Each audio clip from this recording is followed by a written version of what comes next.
tell me what you're thinking. Obviously, you have been building within this scene for such a long time, and it feels like it's really reaching a peak now. Where do you see it going? Well, it's reached places that you wouldn't have imagined. Like you've got, you know, places like even Live in Miami, you know, and big places in Vegas and residencies in Ibiza. Look at, you know, the biggest, the number one club in the world on a Saturday night, you know, it's Afro House, you know, and then, as you said, Blue Marlin, Chinois, Wednesdays with Temba, Sondela out there, you know, on Bora Bora. It's just, the scene's popping up everywhere. What kind of inspired you guys to actually want to begin this journey with Sondela? So I actually started Sondela as an event whilst I was at uni. So I was up in uni at Newcastle, and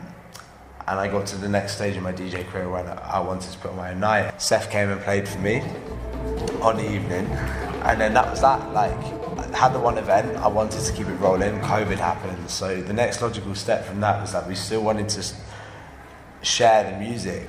So over lockdown we turned it into the label, started signing some releases, and obviously thankfully we had the backing of Defected to do that. It's been a pretty crazy journey. Nothing was like a big master plan, but we've kind of taken every step as it comes, and here we are now.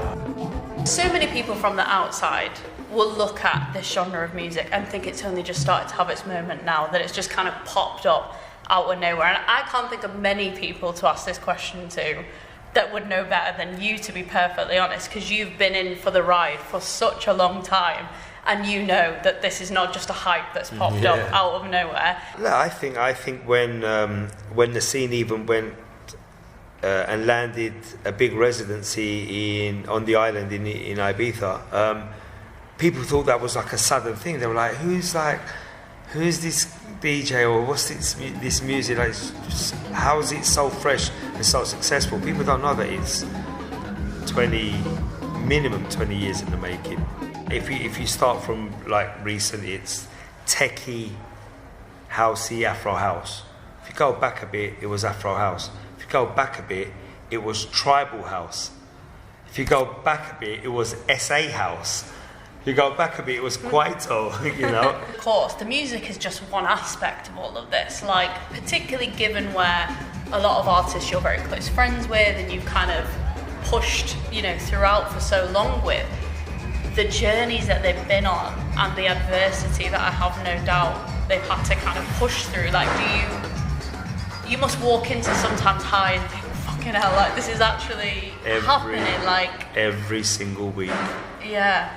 We sometimes pinch each other or slap each other on the cheek and go, look at this, man.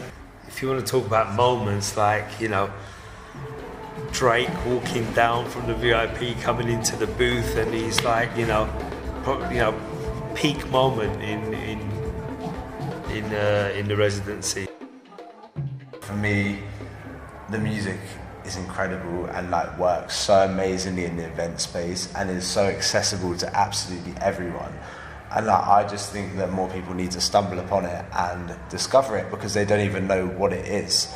They don't. If you ask them what Afro House is, the majority of the general consumer won't be able to tell you.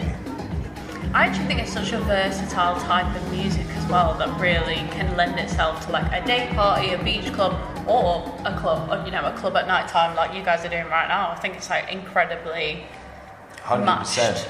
Like, one of the things that I love most about Afro is like it lends itself to every space. It can be really deep and soulful when you can listen to it chilling by the pool, or it can be listened to in a club and like almost like verging on techno. Like, it's got that range, you know, and in between that you've got all the different forms that come, the Latin influence stuff, the kind of German melodic influence bits, the deeper sounds.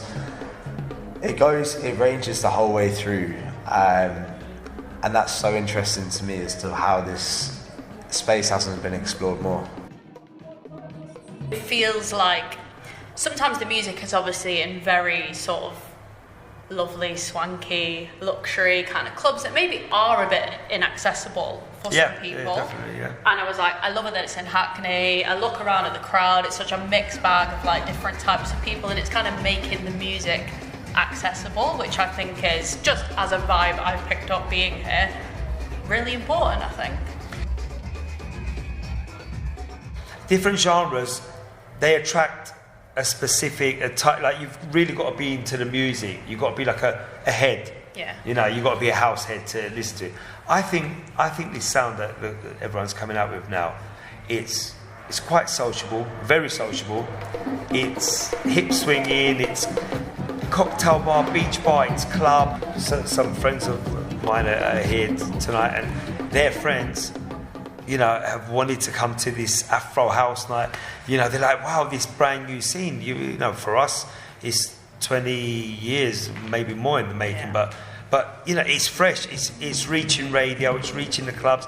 As I said, commercial clubs that you never thought of before. I believe like the events are where we can really try and spread awareness for people to stumble upon something that they haven't discovered before, and like be like, wow, like what is this? To hear it in a club where a lot of the music is meant to be heard is where I believe we'll like really start to turn heads and hook people into the genre. I feel like I've really taken away from our conversation that the awareness thing is important to you, and I think that's really coming across, because the more we can just get it out there that this is music people should be interested in, like you say, particularly here in the UK, get it to the north, please. Yes. But you know, that can't be underestimated. It's so much more than just the music. It is about getting the message out there. So For sure. I think you're nailing it.